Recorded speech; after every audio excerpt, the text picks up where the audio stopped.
देखना होगा। तो अब इस वक्त अच्छा, प्रियंका और मोदी का जो आमना सामना जिस तरह से एक दूसरे के राइवल के तरह हो गया है, उसमें अब प्रियंका से उम्मीद करना कि वो नरम रवैया अख्तियार करेंगी, थोड़ा खासतौर से जो अटैक वाड्रा पर शुरू हुआ। चलिए उससे पहले हम आपको दिखाते हैं कि मोदी के इंटरव्यू का वो हिस्सा दिखाते हैं जिसे दूरदर्शन ने सेंसर कर दिया था, दिखाया नहीं था। इसे नरेंद्र मोदी के दफ्तर से रिलीज किया गया। देखिए, प्रियंका गांधी मैदान में हैं और वो सीधा सीधा आपको चुनौती दे रही हैं, आपकी सरकार को। आप मैं इसको सीरियस नहीं लेता हूँ। आरोपों को या प्रियंका गांधी? मैं दोनों चीजें जी। मैं इन बातों को सीरियस इसलिए नहीं लेता हूँ कि कोई भी बेटी अपने भाई के विजय के लिए, माँ के विजय के लिए सब कुछ करेगी। और मैं मानता हूँ इतना तो उनको हमने अवसर देना चाहिए कि आखिर बेटी बेटी है, माँ के लिए नहीं करेगी तो किसके लिए करेगी, भाई के लिए नहीं करेगी तो किसके लिए। पर बीजेपी के नेता उन पर लगातार हमले कर रहे हैं। और एक बेटी के नाते वो कुछ भी कहे मैं कभी बुरा नहीं मानूंगा, क्योंकि उसको हक है अपनी माँ के लिए मेहनत करना, उनका हक बनता है अपने भाई के लिए काम करना। इससे भी 10 गालियां और देगी तो भी बेटी बेटी है, उसके प्रति नाराज नहीं हो सकती। और ऐसे में ये तुलना शायद उस इंटरव्यू का ये वो हिस्सा है जहां ये बता रहे हैं वो कि अगर वो बेटी हैं और बहन हैं तो वो उस रिश्ते के तहत काम तो कर, लेकिन इसमें फिर वो पति वाले रिश्ते का जिक्र क्यों नहीं है? वाड्रा साहब को जानबूझकर नजरअंदाज किया गया है इसमें? वाड्रा साहब का मैं समझा नहीं कि वो, देखिए इसमें वो जब वो बता रहे हैं कि वो तो अपनी अगर बेटी हैं तो अपनी माँ के लिए चुनाव प्रचार करेंगी, राहुल के लिए वो काम करेंगी क्योंकि वो बहन है, तो क्या उनको एक और रिश्ता नजर नहीं आया? उसका जिक्र नहीं किया? ये जब बात ये हो रही है कि अब आर पार की लड़ाई है और उन्होंने एक अपना कद बड़ा करने की जो आप कोशिश या उदारपन की जो बात होती है, दिखाने की कोशिश है, सिर्फ वहीं तक नहीं है ये।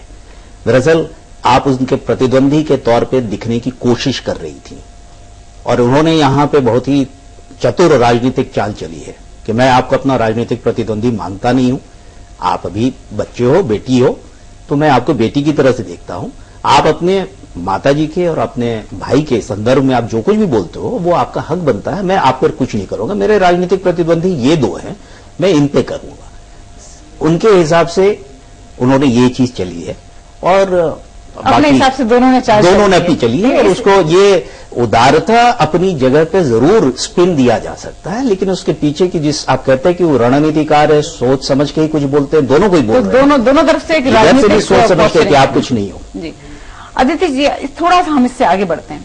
आम आदमी की प्रतिक्रिया हम लोग देखते हैं, हम लोग जब फील्ड में जाते हैं, बात करते हैं, उन्हें बहुत ही नागवार गुजरता है कि जब सियासी मंच पे तो एक दूसरे के लिए आग उगलते हैं नेता, और उसके बाद जब आते हैं तो हाथ मिलाते हैं, चाय पीते हैं, गले मिलते हैं। ऐसे में चुनावी मौसम में ये रिस्क कौन लेगा? और इसीलिए कि ज्यादा तलखी नजर आ रही है क्योंकि चुनावी मौसम में कोई दरिया दिल दिखना भी चाहता नहीं है। लेकिन मुझे ये समझ में नहीं आता कि जो हमने देखा अभी उसमें मोदी जी ने क्या गलत कहा? एकदम ठीक तो कहा उन्होंने। प्रियंका आखिर एक बहुत बड़ी एक राजनीतिक प्रोजेक्ट तो नहीं ले रही हैं, वो उन्होंने साफ कर दिया है कि मैं अपने भाई और मैं अपनी माँ के लिए काम करूंगी। तो उसी लेवल पे मोदी कह रहे हैं कि ठीक है अपनी माँ और भाई के लिए काम कर रही है, तो ठीक है, फिर तो राजनीति में है ही नहीं वो। मतलब आपके हिसाब से ना मोदी पर सवाल उठता है ना प्रियंका पर? नहीं, कहाँ उठता है कुछ नहीं। लेकिन एक बात जो आपने अलका जी कही वो उसमें बड़े गंभीर मायने, जो ये कहा जा रहा है अरविंद साहब की पहले आपके वैचारिक मतभेद होते थे लेकिन आप व्यक्तिगत हमलों से परहेज करते थे, और अब अगर दो टूक दिया जा रहा है विरोधी को जवाब, लेकिन दूरी भी बनाई जा रही है और कहीं फिर जाति रिश्तों की भी कोई जगह नहीं है, तो क्या ये बेहतर सिनेरियो नहीं है कि जो आप पब्लिक लाइफ में दिखा रहे हैं असल में उसी को बरत भी रहे हैं? देखिए कहीं ना कहीं हिंदुस्तानी जो नरेंद्र मोदी जो बात कह रहे हैं मुझे लग रहा है बिल्कुल हिंदुस्तानी कल्चर का जो एस्पेक्ट है उसी को आगे बढ़ाने की कोशिश है। ये उनका एक राजनीतिक इंटरवेंशन भी है, इसमें कोई दोहराई नहीं, ये स्ट्रैटेजी का भी हिस्सा है। लेकिन कहीं ना कहीं मुझे लगता है कि जो बात उन्होंने कही वो बिल्कुल अपनी जगह ठीक है। वो एक पॉलिटिकल फैमिली से आती है, उस पॉलिटिकल फैमिली की बेटी है, और जैसा अदिति जी कह रही है बिल्कुल सच है। वो उन्होंने खुद ही कह रखा है कि मैं राजनीति में नहीं हूं, मैं 2 कंस्टिट्यूएंसीज में कैंपेन करने आई। अगर वो यही बात कह रहे हैं तो मुझे नहीं लग रहा है इसमें कोई एतराज की बात है। लेकिन मुझे लगता है इससे कहीं ज्यादा गंभीर इशू यह है कि अगर इस पर्टिकुलर पार्ट को सेंसर किया गया तो अभी तक हम ये मानते थे कि जिस तरीके की बयानबाजी हो रही है, रिटोरिक हो रहा है और तीखे आक्षेप लगाए जा रहे हैं, वो शायद हीट ऑफ द मूवमेंट में निकल जा रहा है। लेकिन ये कहीं दिखाता है कि ये शायद सोची समझी राजनीतिक स्ट्रैटेजी का हिस्सा है। अब ये मोमेंटरी आउटबर्स्ट नहीं रह गया, इसको एडिट करने का मतलब है कि शायद कांग्रेस पार्टी लेकिन वो एक दूसरी बहस का एक मुद्दा हो सकता है जरूर कि दूरदर्शन ने ऐसा क्यों किया, दूरदर्शन किसके कहने पे ऐसा चल रहा है, इस कहने के पीछे पर्पस क्या था। कुरैशी साहब भी हमारे साथ जुड़ गए, पूर्व मुख्य चुनाव आयुक्त। कुरैशी साहब, स्वागत है आपका। और आपसे यहाँ ये जानना चाहेंगे कि ये पर्टिकुलर एक इंसिडेंट से हम थोड़ा आगे बढ़े तो हम देख रहे हैं कि चुनावी तल्खी लगातार बढ़ रही है, व्यक्तिगत आक्षेप हो रहे हैं। एक छोटा सा सवाल दिमाग में आता है कि ये जो चुनाव का जो प्रोसेस है इस बार बहुत लंबा, 9 फेजेज में लोगों की भावनाओं को एक लिमिट पर ले जाकर रखना और उसको एक लिमिट तक भड़काना ताकि लोग इसमें इन्वॉल्व रहें, लोग उसमें रस लेते रहें, क्या इसीलिए ये तल्खी भाषणों में ज्यादा बढ़ती जा रही है? देखिए, हो सकता है कि ये लंबा इलेक्शन कैंपेन हो गया उस वजह से हो, लेकिन आप ये जरूर याद रखिए कि ये फेजेस में इलेक्शन बेसिकली जान मदद करने के लिए कि तरह कैंपेन में मर्डर हो जाते थे, इसलिए हर पॉलिटिकल पार्टी की डिमांड होती है कि पैरामिलिट्री फोर्स लाई जाए। अब पैरामिलिट्री फोर्स लिमिटेड है, कहीं बॉर्डर से लेके आनी है, किसी डिफिकल्ट एरिया से लानी है, जो जितनी फोर्स हमें मिलती है उसको हम फेजेज में रिपीट कर करके उसी को यूज करते हैं।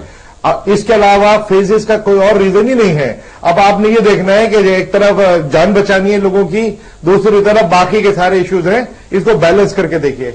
लेकिन बद्री साहब, आइए उस बेटी वाले मसले पर फिर से लौटे, जहां किस कदर नागवार गुजरा है प्रियंका को भी शायद ये दिखाता है, जिसका जिक्र फैसल कर रहे थे कि वो कार में ऑलमोस्ट बैठ गई थी, फिर बाहर निकली और उन्होंने कहा कि मेरे पिताजी का नाम राजीव गांधी है। जब ये नारे लगते हैं अमेठी का डंका बेटी प्रियंका, उन्हें गवारा होता है, लेकिन किसी पॉलिटिकल ओपोनेंट की तरफ से बेटी संबोधन उन्हें गवारा नहीं होता।